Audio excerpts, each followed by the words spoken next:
Welcome to Bears in Exile. Today is Wednesday, January the 30th, and this is a quick hit on metals. Looking at SLV, GLD, and GDX. Okay, so here we are with silver, the strongest of all the metals. Gold and silver, that is. And what do we have here tonight?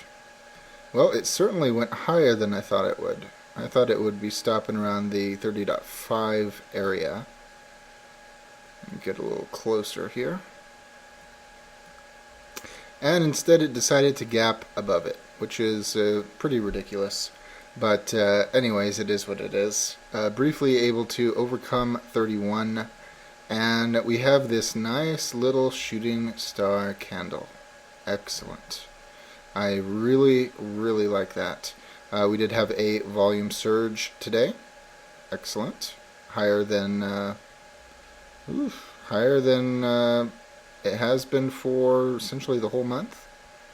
And not a great close. A little bit green, but nothing special. It is outside the descending trend line here, which I would prefer not to have. But it is what it is. We have a blip in the heat map for a topping area, and we have most things going up.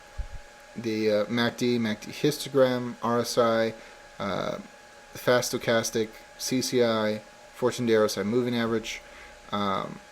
Is there a lot of room for it to conclude this move? I don't think so. It's pretty, at least on some of it, it's pretty high, CCI, RSI. But there is some room some other places. But nonetheless, I am still bearish on silver, and I think that this is just a much better showing, getting a lower high. Now, if it busts out this high tomorrow, then my attitude is going to change on it. But until it does that, I'm not going to worry about it. I think this is actually going to be a really good place to go down from. And if we look at the 60-minute, last night we looked at this. We said the 60-minute, that the daily looked good, and the 60-minute looked poor. What does it look like now? Well, we can see that we've had a really good high put in on the MACD histogram, and we can see that the MACD itself is already rolling. We can see that the CCI, the RSI are rolling, and the stochastics are already going down, and the 14-day RSI moving average most of the way to the top, but not quite. So it is a little bit iffy here, but I would say that it is definitely more bearish than bullish. And the tell for me is going to be that it gets below this descending trend line. That's going to be the most important thing to me. If it's able to do that, close this gap, I think that it's all over, because then we'll have a lower high, and then we'll be going in for a lower low. Now that one's kind of tricky because it is the strongest, at least today. If we look at gold, very different little beastie. Very different. Yes, it had its gap up. It got back above the 200-day moving average. It got right to the long-term moving average bar, gapped into it, and fell apart, getting kicked outside, closing outside of it.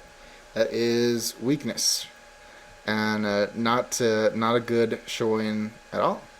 It has cleared its bottoming area in the heat map entirely. We do have the daily trying to look bullish, but we were expecting a bounce over here close to this ascending trend line. It's more than I thought it would be, but we were expecting a bounce, so I'm not that worried about it, personally. And GDX, the miners. Now, look at this.